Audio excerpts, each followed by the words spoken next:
ধরতে পারে না ঘেঁটে গাম্বাট। তবে আমাদের বাড়িতে এখন কি খাচ্ছে? কলার খোসা। আমাদের বাড়িতে সব ছাগল গরু এরা আছে।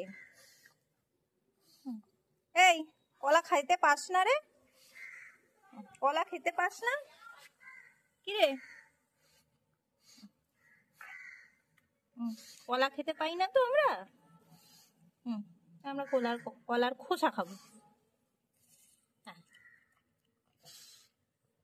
কি খাচ্ছি আমরা? এই যে টবি, কি খাচ্ছ? কলার খোসা খাচ্ছি আমরা।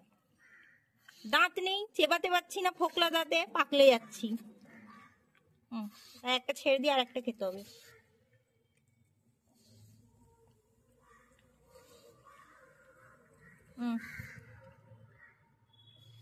বাবা খা, তুই শান্তিতে খা।